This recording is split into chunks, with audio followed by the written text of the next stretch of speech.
We're live here at K-Var.com, sitting with Ben Saunders, the one and only from UFC 245. Super excited about this interview. This is going to be awesome. As we did with Matt Brown, we're doing this on the road. Ben's busy in camp. He's got a lot going on. I'm so excited about this. Ben and I share a bunch of mutual friendships that go way back in his life and back in mine. I'm so excited to have you on, Ben. This is fucking awesome. No one could ask for anything better. You got UFC 245 coming up. Kind of a legacy match in some ways with Matt. This is going to be freaking awesome. But before we get to that, tell me a little bit about your transition and coming here to Las Vegas now to train, to do your camps, to work down with Casey. What's it been like? What's the transition been like, and how excited are you? Honestly, it's been a big change, but it all worked out fantastic. One of the greatest things with the collaboration is one, Coach Casey in 10th Planet Las Vegas. He is probably hands down one of the most knowledgeable MMA coaches in the 10th Planet system, I believe. And him being out here in Vegas has allowed me to go to the UFC Performance Institute, and a lot of people that don't know exactly what that place and facility is, it is hands down one of the greatest places I think any athlete could possibly go. They have rehabilitation, strength and conditioning, almost any form of weight training and cardio training, explosive training. But again, one of the greatest things was I was able to come out here, do a lot of recovery, rehab, and strength and conditioning leading into my training camp while doing my transition. And I also am working with Eddie at Extreme Couture. So basically, yeah. So basically, fantastic striking coach. Him combined with Casey, they are a dynamic duo in the MMA world, in my opinion, as far as coaches are concerned. And they both, the collaboration of both of them together, along with the collaboration of the UFC Performance Institute. Again, we got Heather being the head of the physical therapy over at Performance Institute, and I've been working with Kyle for my strength and conditioning on the side over there. But we also have Tara and Bobby, who are fantastic physical therapists as well. The combination, this is what I believe every athlete should have, needs to have, if they're trying to not only fight at the highest level, but achieve maximum performance. Performance, and ultimately get their body in the best shape and the best physical state of readiness. I mean, at this point, it's and this is a deeper question. You come to the realization this is your career, this is your vocation, and you've kind of grown through the process of seeing UFC put up the PI and see that become kind of a beacon for you guys to go to and train and participate in. Now, I know every athlete kind of probably says like, no, I got to move to Vegas and I got to be a big fighter and I got to be a big star. You took kind of the long way getting there, because now you're at the point where this is my life and this is what I'm going to be doing, and I'm going to be involved in this in some way for a long time to come. And you took the plunge and you made the move and you came out here. It's not easy. You leave a lot of relationships behind. Nobody talks about that. You leave a lot of friendships behind, and you're kind of figuring it out now what your career is going to look like the next 3 to 5 years. And it's kind of serendipitous that you have this match with Matt, and it's a bit of a legacy match, and it's a bit of a match where both of you are going to get in the octagon, both with such rich history in the UFC, such a storied career for both of you, in a division that's white hot right now, probably the hottest division right now in the UFC. And it's got to be a little bit of a pinch yourself moment, because you have to be excited about what Georgie's doing, George Masvidal. You have to be excited about what you see coming up with Usman and Colby. It's just added so much fire to the pan with that division. And you guys have a white hot match at 245. I mean, you have to pinch yourself, because that card is loaded. I mean, you have to be excited about it, and I know how serious you're taking training, because just even putting this together, it was, crazy to carve out 45 minutes to get together, and we've known each other for a while now. But I'm excited for you, and how exciting is it being in that division, being around that team, and being involved in that card? Man, the opportunity to be on that card and ultimately to be able to fight Matt Brown is, I mean, it's a staple in my career, no doubt about it. I've been a big fan of his for a long time. Me and him have a lot of similarities as far as bringing brutality and violence into that octagon. And I think we're both very, very keen on showing our craft and showing our violent, I guess you could say, skill set against each other.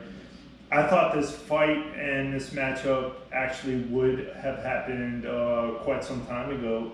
I'm happy that it's actually being able to happen now and on a card that could be considered one of the best cards ever. Card of the year. Honestly, for sure. I mean, I'm not saying it to blow smoke up your ass. It could be one of the best cards I've seen in a long time, and me following the UFC, hands down, probably one of the best cards in the last 20 or 30 cards, easily.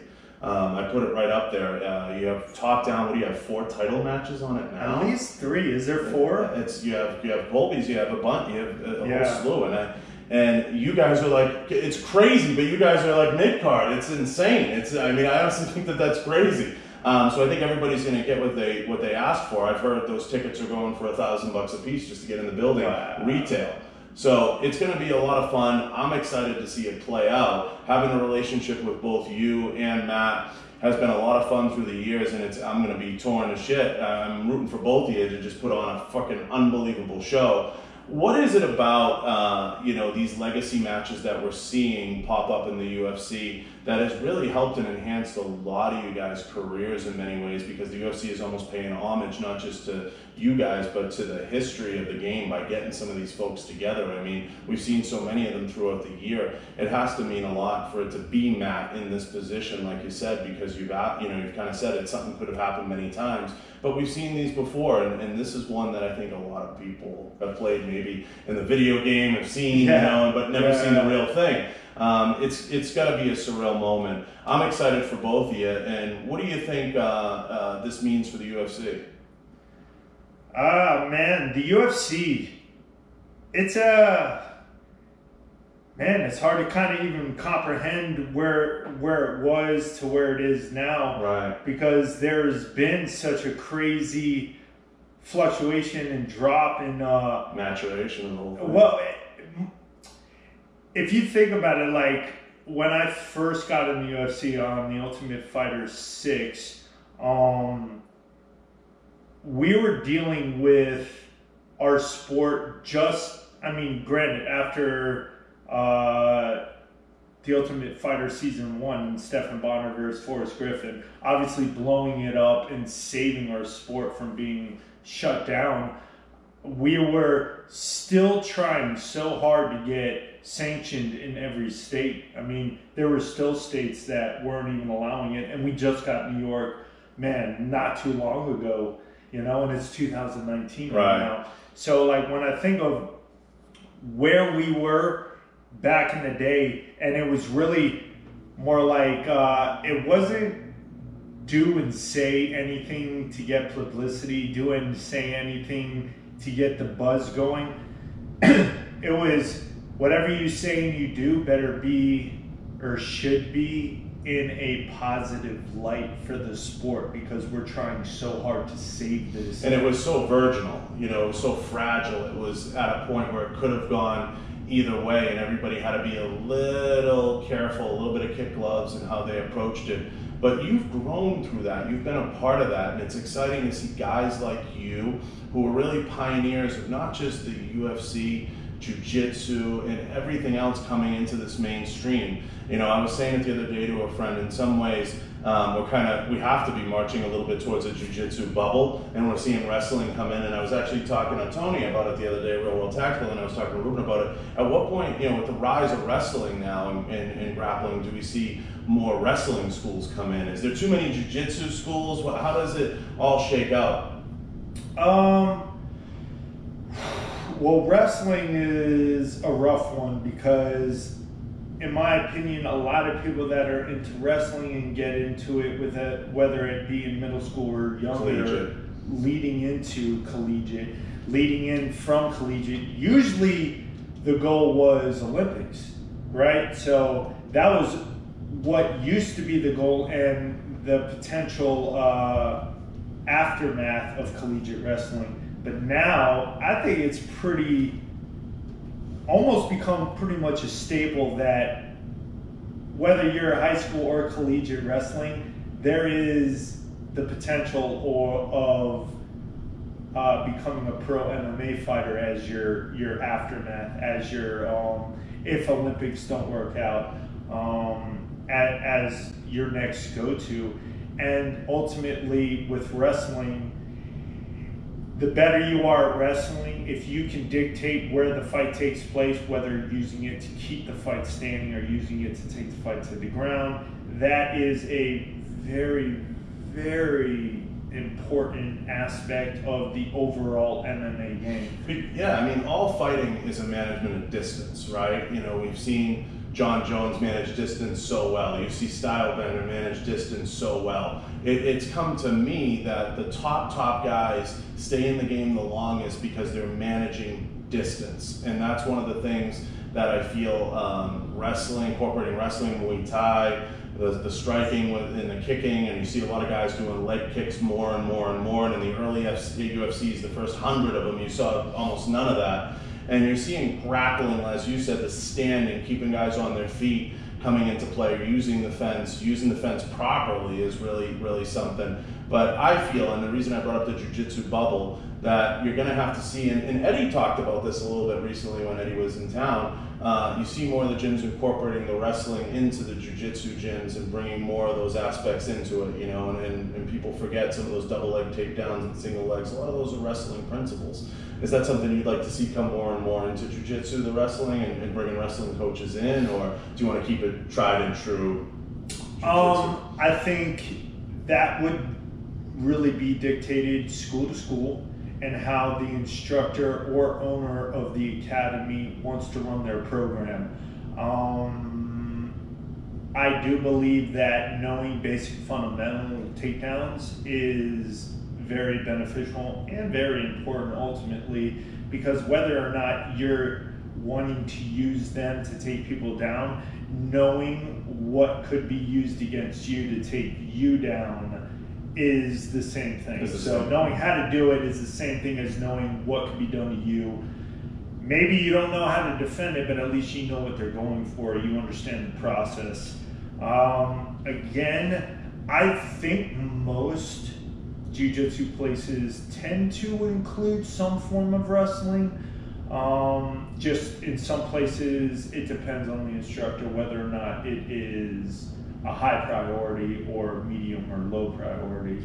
I think the biggest thing you need to realize is if you're at a place that's not incorporating wrestling or takedowns or takedown defense in your curriculum or in your teaching process, you may be limiting your students with the reality of, I mean, ultimately, a self-defense situation. Ultimately, jiu-jitsu is a martial art built for self-defense, and all self-defense is, you're never going to just, like in a street fight, someone comes at you and you're going to probably just jump to your butt and like butt scoot towards them. I mean, it's possible, but it's also possible you jump to your butt and there's more than one and they're soccer keeping you. It's not a good look. Right. You couldn't Minori roll them, but you know. And you don't see a lot of that in the UFC. I mean, that flies in more EBI or ADCC and in that type of competitive environment. You see guys want to provoke it. We saw it as recently as it was at the Kron Gracie match. You know, he was trying to go him into, coming at him that way. But, you know, for the most part, the reason I say a jiu-jitsu bubble is there's so many jiu-jitsu gyms out there. There's so many people with different curriculums. So I brought this up to a few fighters. Is there too many gyms right now? Is it too saturated? And do they have to do something different? You know, like incorporate the wrestling and incorporate some different things? Or is there enough to support it all continuously? That's one of the questions that I've asked a lot of fighters. What do you think? I think, well, more than anything, when you're running a business, location, right? It's is there a lot there that you're going to be having to compete with, or is it kind of droughted? So you're kind of the only game in town. The only game in town, so you can do it however you want. if it's if there's a lot around, that makes it very difficult because 2 to 3 things come into play. Okay, one, your marketing and getting people to know who you are, where you are, and all that, and getting that out there, I think is always going to be key. Obviously, as I already said, location. You know, if your place is looking run down or kind of not up to par in comparison to the other places that people might look at, they might not even take you seriously. But then it's also like your credentials. Where do you come from? What are your credentials? You know, what's your background? Do you have anything to support that other than just saying you're you? And you can give a belt. Right. Exactly. That you're you can give a belt. So I want to ask you, we're going to get to the fight, but I want to ask you a couple of $1 million questions a lot of people want to know. Tell me about the division, what gets you excited about the division, and who you think is going to come out of this clusterfuck, in plain English, of great fighters. And I say that like it's almost like you have such a convergence. The winner of this fight between you and Matt's going to be tossed right into the mix. You have Ben, who's kind of on the outs now. He's saying he's done, but you have Georgie coming out of that as a clear-cut, guy to be dealt with. You have Colby, you have Usman. Who comes out of this, and how does this all shake out? Man, that's a rough one because I have to say, welterweight is probably up there. It could be questionable of between 55 and between lightweight and welterweight. Who has the most in the division and who is the most dangerous. I mean, when you're talking about the amount of fighters. It seems 170 and 155 tend to worldwide have the most fighters that can reach those 2 weight classes pretty easily. And ultimately, you're dealing within those 2 weight classes, you're dealing with, man, these guys got knockout power ability, speed ability, technical ability, and cardio ability. So like when you go lower, below 155, the speed goes up, but the power goes down. And when you go above 70, the speed goes down, but the power goes up. But also the cardio tends to go down the higher in the weight that you go. So as far as the amount of output and cardio output that they can be within each round tends to go down. So I believe 55 and 70 seem to be in that hot spot where they could, and they tend to battle back and forth of, I don't really believe there's an ultimate, but if you're going to pick between the 2, those 2 seem to be battling out the most as having the 2 best weight classes for people that can ultimately do it all, if right. you will, have all the attributes that can bring excitement and bring finishes. The welterweight division, no, man. I mean, I think it definitely was around before lightweight came. So we've been around for so long, and at this point, because the sport has blown up to where it is, there are so many people on the roster, just the UFC roster, let alone just the UFC welterweight side of the roster, that I can't even keep track of all these people. Like if you've been in the game as long or close to as long or even half as long as me, I probably for sure know who you are. The new guys coming in, man, your guys' skill set and your guys' talent is going to be so high, but I just personally feel that you're gonna probably in due time, like it's just stages, it takes stages and time to either immediately get the fight against a high level competitor that you're able to knock out and make a huge name for yourself immediately, or you're gonna have to kind of break and chip away at the block and get those wins that accumulate up to make a name and make a recognition for yourself. Ultimately, for me, my biggest goal was coming into the game from day one was we're coming into the game to bring violence and excitement. This is an entertainment sport.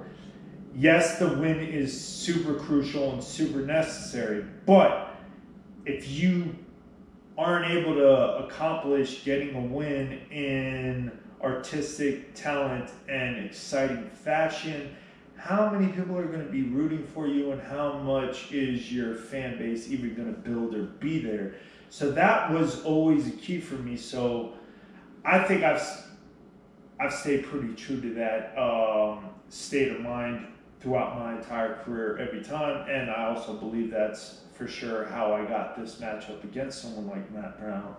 And I don't know Matt really at all personally, and I couldn't tell you what his mental thoughts are on everything, but watching him as a fighter, he seems to be on a similar thought process as me. We're going to bring violence and brutality into that cage, which is exciting, and the fans absolutely love it, but our goal is to win. Yeah, there's no question it's going to be one of those matches.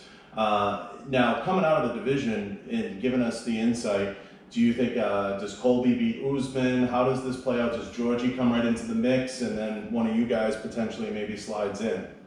I think, can I change my battery? Yeah, go ahead. Battery. We're doing a battery change. It is a battery situation.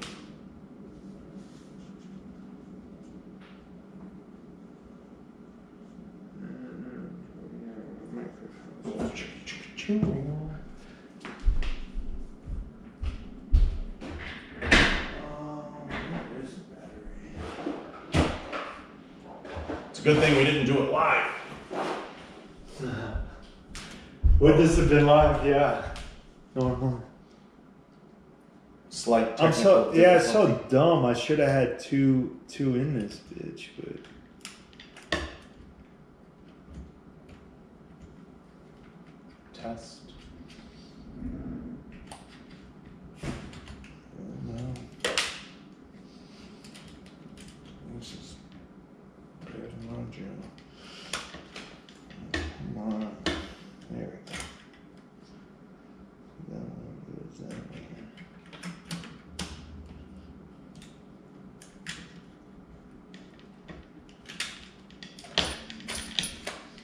Let's see if that works.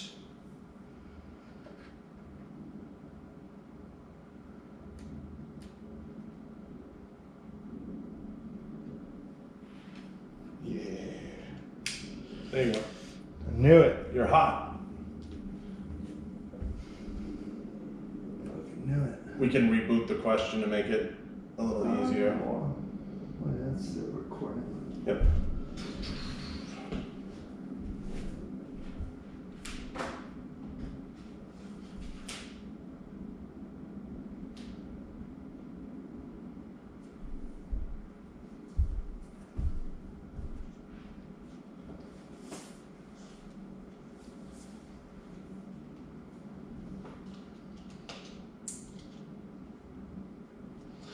Funny because I noticed it earlier.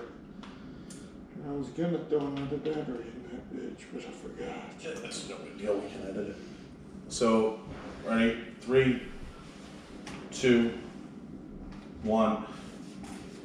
So I want to ask you, how do we shake this division out? How does this work out? Is it end up being Colby over Usman? Does Usman defeat Colby? Does George get the shot? And then obviously the winner of you guys has to be talked about being in the mix, has to be in that conversation after this fight.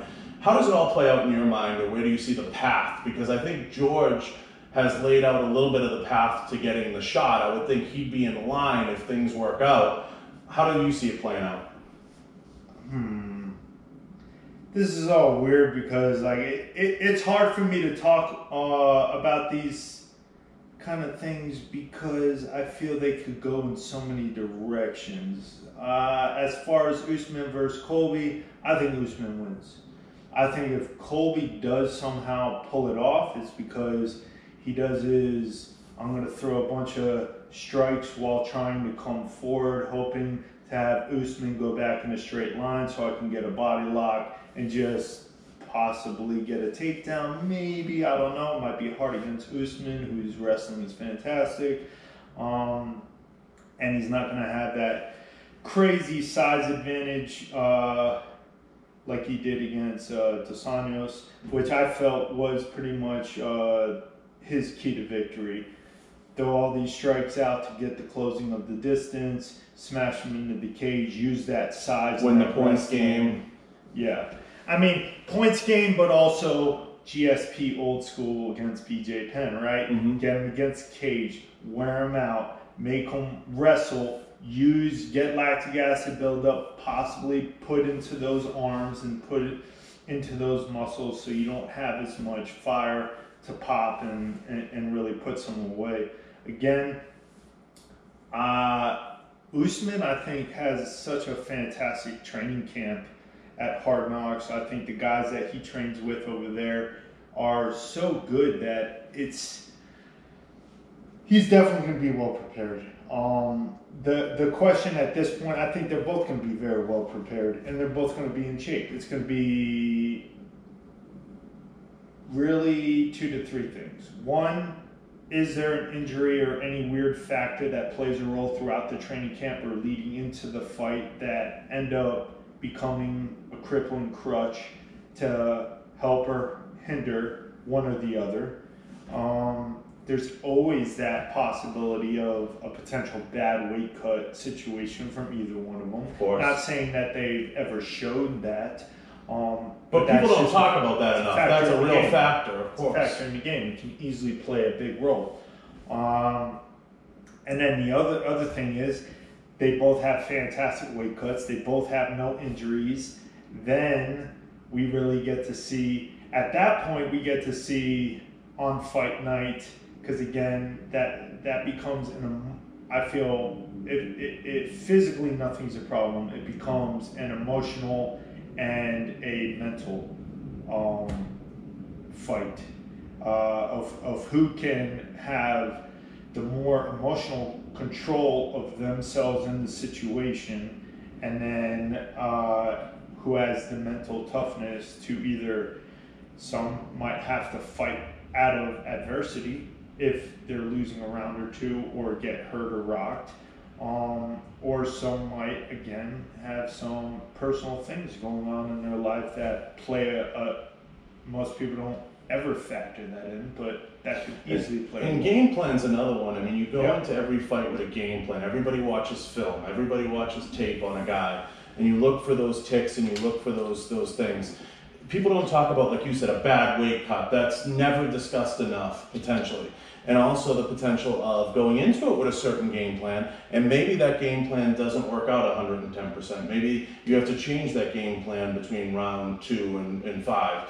So potentially being able to pivot and say, okay, this isn't working, we need to go to plan B, and having a plan B. And some people don't have an answer for certain things. We've seen that 100 times in fights. So you have to have an answer for it. It's going to be an interesting night either way. And I appreciate you putting out there that maybe potentially it's Usman's night. But like you said, both guys come in 100%. It's going to be a matter of who overcomes that adversity and who's able to change their game plan. Because I think for a fight like that, just like for a fight with you and Matt, you've got to go into it with 2 or 3 game plans. Like, okay, I'm going to try this. This is going to be one way we're going to look at it. If this doesn't work, I have to be ready to pivot and switch to this tactic or this approach.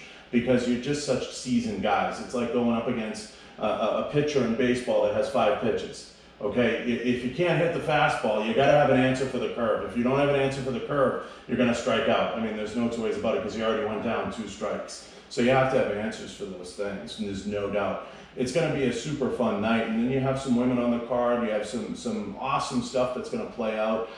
It's going to be exciting either way, however the division plays out. You have to be excited for guys like George because they represent a lot of what even you and Matt represent, kind of that resurgence in terms of his career and what we've seen with him, winning a key fight, having the quick knockdown of Ben, and then throwing himself right into the mix now, and boom, you know, he's there. And you don't know how it's going to play out for him. And he said he's setting his sights even as high as Conor. So he's looking at all kinds of options. You know, he's brought up a bunch of names that I didn't expect him to bring up, but he's looking even beyond to really go after that big fight.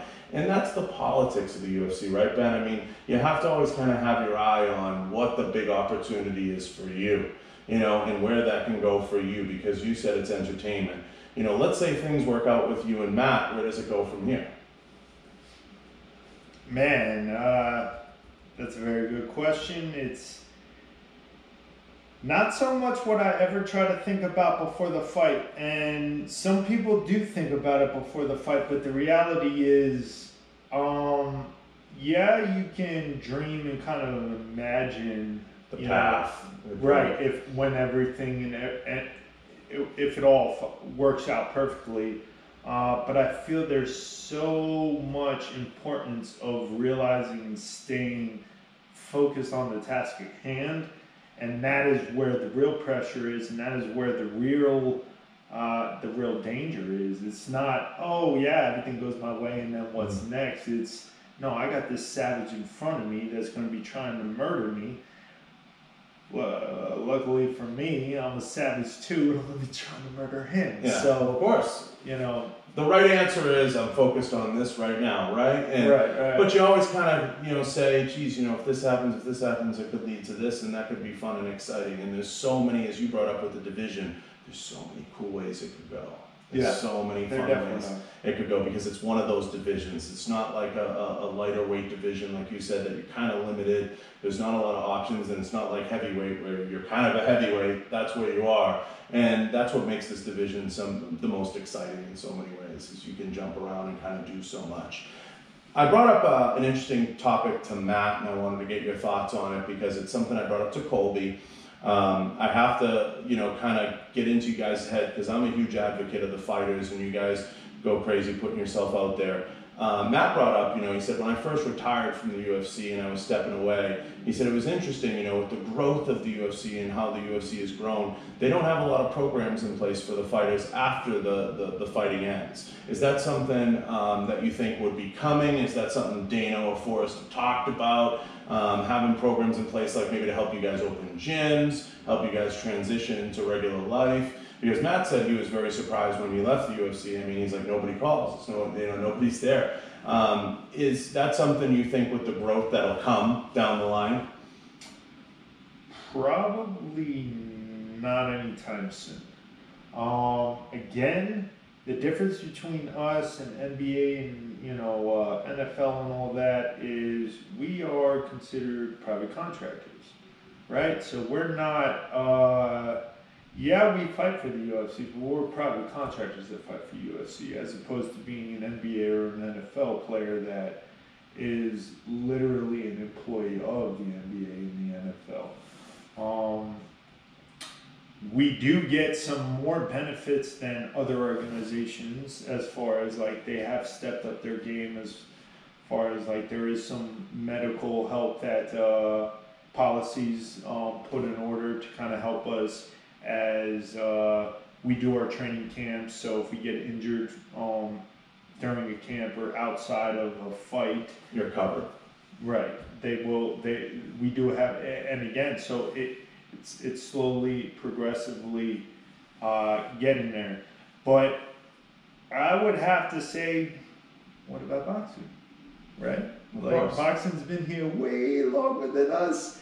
And do they get calls when they retire or end up moving on and doing something? It's the good and the bad that comes with working with any organization, and I ask it because, some guys stand there and they say, we want that formality that Major League Baseball and the NFL and all that have, but the benefit to being a contractor is if you want to go to another competing organization, you can do that. If you just had to transition, like some guys have, and go to the WWE, guys do that. That's on some guys' radar. I know it's on Colby's. I know it's on a lot of guys.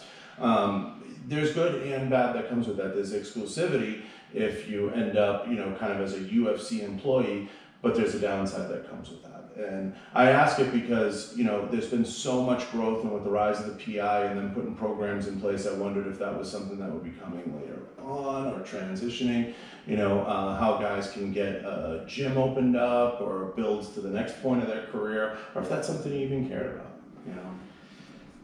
I mean, since day one, it's kind of been I don't think too much has changed. The reality is it's kind of on you as an individual. You can and some people do it, you can open a gym now and then make it to the UFC or make it as a mixed martial artist and use that to help springboard your gym. Or you can be a fighter and be part of one of these organizations and then open up a gym while you're one of these organizations, have it be a springboard. Or you can say, that's a lot to juggle and I'm trying to be the best I can possibly be. And if I'm giving even a small percent, in my personal opinion, and the reason I haven't opened up my own gym yet is, how can you be successful if you're not giving a large percentage of your time and your focus on success at whatever your goal is? So if my goal is to be the best fighter I can possibly be in the time span that I'm given to be able to achieve that in, but then I go and open a gym and my goal, because who would open a gym without wanting it to be successful, right? Then you got to be like, well, what percentage am I going to go towards the gym for making that successful and what's going towards my career? And if you do 50-50, that's great, but you're only really going, and they can collaborate. Don't get me wrong, you can go 50-50, and because you're there and because you're teaching, at least it's something that is incorporated in the martial arts that does transition into your goal of being the best fighter you can be. But being the best, hell, even if we take being a pro fighter out of the mix completely and we just talk about being a gym owner, okay, right here you have two potential 50-50. Okay, do I want to be the best owner, marketer, and producer for this gym, or do I want to be the best instructor for this gym? Because those are two factors alone in running a gym that you would have to balance out. Absolutely. It's a great point. And then it would be 3 if you're doing it all yourself, right? Or you get people, if you do it, you need people you trust. And when it comes to money in business, that's fickle territory. And as far as gyms go, some people just don't, like for years in fitness, people would ask me, do you train people? I don't train anyone. And some people, it's just not their thing. They just don't want to be instructors, you know, they don't want to own a gym and they don't want to, it's not their cup of tea. So everybody transitions into something different. And for some people, they just want to transition into something totally different and turn the page. So everybody has a different, everybody has a different approach. People get burned out. They'll get burned out, you know, and some people just want to do some different stuff. I think it's exciting to see the little things that UFC puts in as they do put more things in. And I've been to the PI, and it's an outstanding facility, as you touched on earlier. And I think that's only going to expand and grow. And I think you will see some level of, for lack of better words, retirement byproduct put in there. Something that'll be available to the guys for years to come, because that's their legacy. But it's all new to them too, because this is all the idea of multiple retired fighters, hundreds of retired fighters out there. This is a new territory for them. They haven't had to deal with this in the past. And in the past, if they look at WWE as a blueprint, they've seen them put programs in place in retirement that they have to take care of the wrestlers and to take care of the guys as they transition. Yeah, they've started to slowly put in programs where they can go. I believe it's to rehab for for their entire life. That's covered. Yeah, and all that stuff's covered for the entirement of their career. And I think you will see something like that come in place. The criteria is going to be the issue. It's going to be, you know, you can't give it to every guy that fought 2 fights in the UFC. Right. That's eligibility. Yeah, and they have that in the NFL and everywhere else. It's, you know, 5 years gets you in the NFL. I believe the retirement program, and then I think you hit another clip at 10 years. So every guy kind of has that. Every organization has that criteria. So whether it's 20 fights or 30 fights or whatever it is that they put in, I think eventually in time, I believe you will see something put in place. It'll be just a matter of time and having the guys kind of speak up. And I know you have huge advocates like Forrest down there and folks that'll speak up eventually and say, hey, it's time we have to look at a program like this or put something in for the guys. Yeah, that would be really cool. I mean, I definitely think being eligible for the amount of time you maybe have given or worked with the UFC, that maybe you should be able to go to the UFC PI forever. Forever. Yeah. Like I think if they do end up making something like that a possibility, that would be fantastic. I think, it would be, because they can't open up a UFC CPI in every state. Right. But if you're local or you make the trip, it'd be cool. And at the very least, put the ability, and it'd be relatively easy for them to do. Put the ability in to maybe do X-rays, maybe at least give people basic, feedback, and have a doctor on staff to sit with you. If that be the case, that would be great. I mean, I think in time really cool. It would work its way up to that. There's so much that they can do, and in time, as you guys speak up, and I know working with the team over there, I think that more will come into play, and I think that more will take place. Give me a little insight into the Ben Saunders now and what he would tell the Ben Saunders getting in the fight game in the beginning, because you've had such a career. What would you go back and tell yourself after the first 2 or 3 fights as you were getting into the UFC? Watch your money. Yeah, of course. But ultimately, I would probably say, dude, I'm so grateful to be where I am right now. I mean, I've been in the game for almost 16 years as a pro. So it's like, everything I've done wrong, every fault and every decision that has been a bad one that I've chosen has gotten to me right here, right now. So I would say, do everything the exact same, because I wouldn't want to change anything. Because if I changed one thing, it's like time travel, right? We go back, we change one thing, and then what happens? What if everything's completely different? What if I blew my knee out fucking 8 years ago? Where the fuck would I be, right? So like in my head, I'm so grateful, so happy that everything has formed in the way it has. And with every difficulty and every obstacle that I've had to go through, it's only made me stronger, but ultimately it's made me wiser. So my rule of thumb in the entire fight game has always been never lose the same way twice. No matter how it broke down, I've never lost the exact same way twice. You just got to be able to fucking factor these things in. And anytime there's a loss, and hell, man, I'm very good at being super critical, overly critical, honestly, of even the wins that I have, where I'm like, how could I have done that better? How can I learn from that experience? And how do we make it so next time it either does or does not happen that exact same way and is more in my favor? And you can take that into life, too. Oh, 100%. Never lose the same way twice. I like that. There's another layer to this. What advice would you give? And I know young guys have come up to you, to the young bucks coming in now and walking around the PI. They're like, oh, there's Ben Saunders. What advice would you give them just getting in the game, if they're listening now? Man, I tell them all basically the exact same thing, and it's the same rule of thumb that I've given myself since day one. Train hard, but train smart. Okay? Tap, tap, tap. When it comes to submissions, tap all day in the gym, because you're not getting paid for that. The injuries that happen there are either going to stay with you for the rest of your life and hinder your career from getting to where it could possibly actually go. Also, pay attention to training stupid with taking blows to the head. I've talked about this in the past as well. It's just a personal thing that I've kind of looked at, because there's been a big difference between me being so tall and lanky, especially for my weight class, but in general, being tall and lanky, I'm able to stay on the outside. I don't need to really get inside and close the distance and take some blows to get inside to get my shots off. I feel very fortunate to be able to come from genetics that gave me this height and length. And I also partly feel, I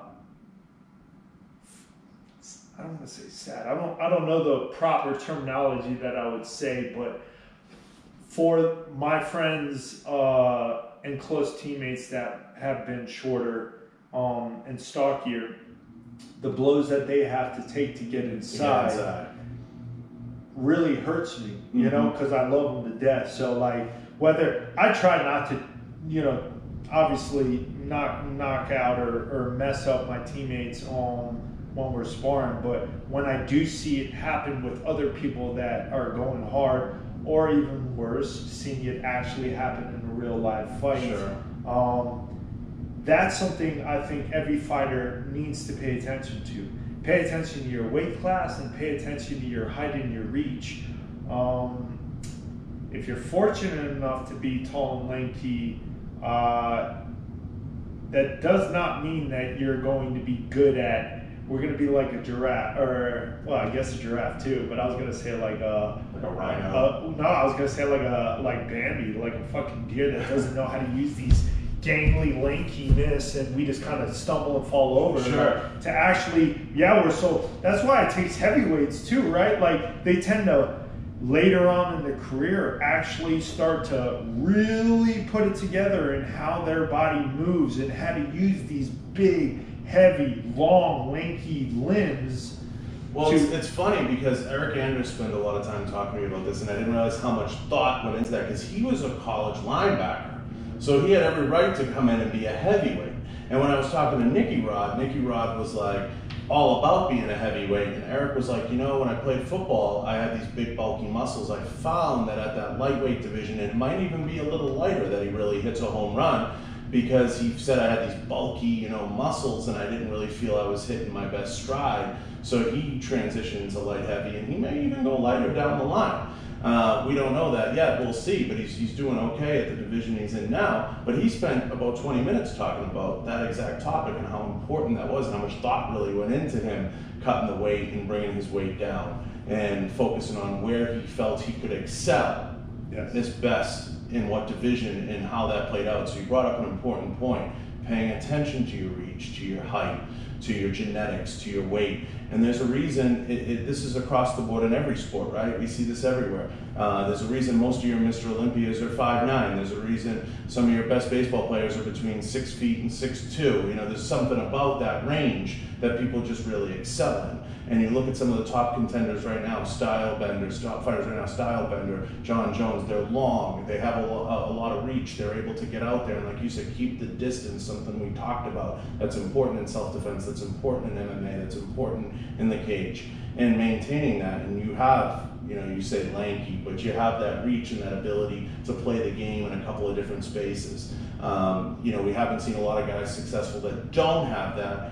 You know, for the most part, you know, in boxing, you had Tyson. He was really unique. He was able to get in there and close the gap the way he moved. That's why when you see him in highlights now, he shows a lot of sidestepping, and he was able to get into the body. As time went on, he didn't have such success against the Lennox Lewises and the Evander Holyfields. And I also feel for him, it was speed, right? So, like, he was lighter than all these big monsters at heavyweight. But, man, his speed was so fast, and he was able to... You need to know those techniques. Like, if you are the shorter, stockier guy, you need to know the proper techniques to get in and out of someone that's taller and lankier. But when that becomes a factor, speed is going to play a key role in you being able to safely get in and get out correctly, and land those shots. But the other thing was, like, on top of all that, man, I would also say, when we were talking about what you would tell the up and comers is it's not a sprint, you know, it's a long distance run. So there's nothing wrong with wanting to, I don't want to say jump the line, but like jump at an opportunity that could be too great for your skill set at the time or your mental preparation at the time, or maybe you're too young. There's nothing wrong with that. But if you're going to be jumping into anything, I would say the biggest number one factor that my head kickboxing coach, Bobby Robert, Majiro Gym, Dutch Kickboxing, told me since fucking the beginning is cardio kills. Cardio is hands down, I don't care what your skill set is, how good you are, once you get tired, none of that matters. And cardio is the only thing that you actually have control over. You can't control over anything else in the fight game but you should be, if you have enough time, have the control to be able to bring your body physically to the highest level of conditioning it can possibly go, so then you can perform to your greatest potential. You can use all the skills and techniques and strategies that you may actually have in your bag of tricks and work in your favor to win a fight. But once you get tired, chances are most of that goes out the window. So for all the young guns coming up, that's what I would say. Train hard, but ultimately train smart. Realize your body type. Then realize what kind of fighter you want to be, because there's martial artists, there's prize fighters, there's brawlers, like there's technicians. You got to see like what's your specialty. Are you a wrestler specialty? Are you well-rounded in everything? Are you striking specialty? Whatever it is, make sure that your specialty is strong, but your weaknesses are something that you're working on fluidly to close those gaps so people aren't able to use them against you. And if you have the cardio to go the entire fight, 100% full clip, then you'll be able to perform to your Gives best. you the best chance. Yes. The thing I have to ask too, you've been in the game so long, what fighters do you look at and do you say, geez, I really like their style, or I like their approach, or I like how they do things? Is it the obvious ones like the John Jones, or are there any guys out there you look at and you're like, geez, I really like what he's doing, or how they approach the game? Man, all of them, all of the above. When I watch fights, I watch it as a technician, seeing how someone's technical setups are, their fight ending finishes, how they're getting those done. I'm always looking at stances and styles, excuse me, and I'm really definitely paying attention to the difference between height, range, and reach. Are people pretty much the same? Is it like almost even on that? So the tail of the tape plays a key role. That's one of my most favorite parts of the fight game, is when the tail of the tape comes up and you get to see someone's age. Weight is usually always the same unless they didn't make weight properly. Right. But you really get to see height, arm reach. Now you're seeing leg reach, which is awesome. And then being able to see the difference in styles and stances. I like specialties. Demian Maia is one of the greatest jiu-jitsu practitioners to ever do it of all time. So when I see him fight, especially the older he gets, you know, you're just like, man, age and time is working against him.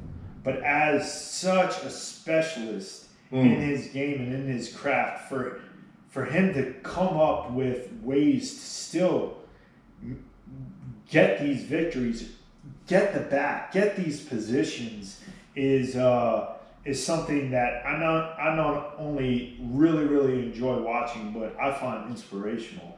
When you see something like John Jones is supposed to win almost every time, so it's like, yeah, I love watching him fight. Yeah, I feel like him being tall and lanky for his weight class is a great example to kind of watch and maybe be like, man, those are some great moves that, you know, maybe you could incorporate. I could incorporate into my own, or maybe we have similarities in those ways.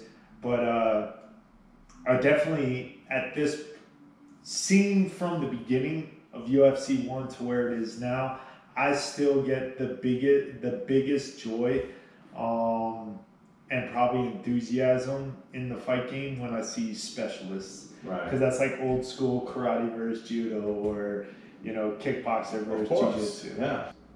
UFC 245, the bell rings. How does the fight play out? Ooh, violence. Oh, brutality and violence, man. There is no doubt in my mind that Matt Brown's coming in. He's going to be very well prepared, just like I am right now. In my head, I can see it playing out in so many different ways and so many different angles and ranges in which I believe that I can win.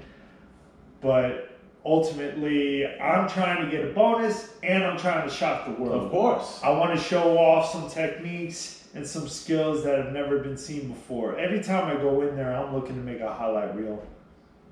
I think you're going to have an awesome match. I think you're going to kill it. I think it goes without saying. It's interesting for me having a little bit of a relationship that I have with Matt, having the relationship I have with you. I've not been a guy who's been like this UFC groupie, I guess, whatever. I don't even own a UFC t-shirt or anything. But I support the hell out of you guys. And seeing you both get in the ring is going to be a little bit of a surreal moment for me. Seeing you both get to fight, because I've formed a great relationship with you over the last couple months. And of course, our connection to mutual friends. And of course, Matt over the years, having done podcasts with him in the past. It's going to be so much fun for me when that bell rings and seeing you guys go at it. I'm rooting for both of you. I'm rooting for both of you to have a huge match and hopefully both guys come out, huge winners. And that's the ideal situation for me. I know that can't happen. So for me, I'm going to watch it kind of just on the edge of my seat, seeing what happens. Obviously, for selfish reasons, I want to see such a great match take place and have you both win in many ways. But we know that can't happen. I think it's going to be the best fight on the card. I hope you guys have match of the night.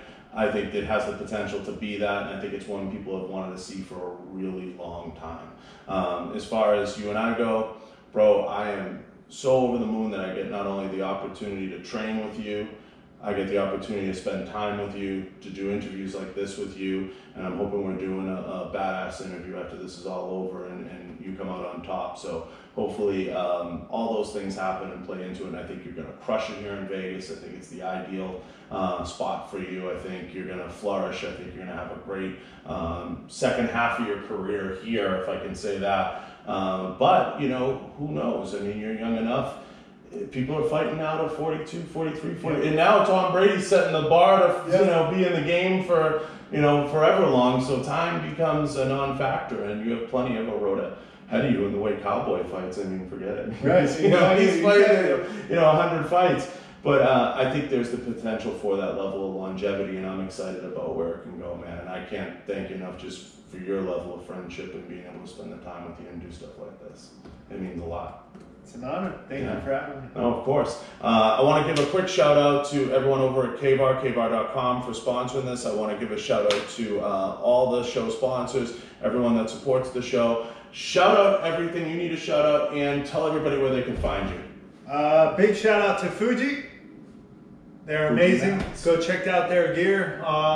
It's at Fuji Sport US. And also thank you to Garden of Life, Thorn. Thank you, 10th Planet, especially Coach Casey, 10th Planet Las Vegas. If you live in Las Vegas, definitely check out. They got 2 gyms, one in Henderson and one in downtown Las Vegas. Thank you to Eddie and everybody that's been helping me at Extreme Couture. Thank you to everybody at the UFC and UFC CPI who have been grinding with me since I've moved out here. You guys are awesome. And where can everyone find you? Everybody that wants to follow me, you guys can find me on really every social media at Ben Saunders MMA. So if somebody wanted to reach out to you, had a question, do you answer DMs or don't? Oh yeah, I definitely do. Come in correct. Slide in correct.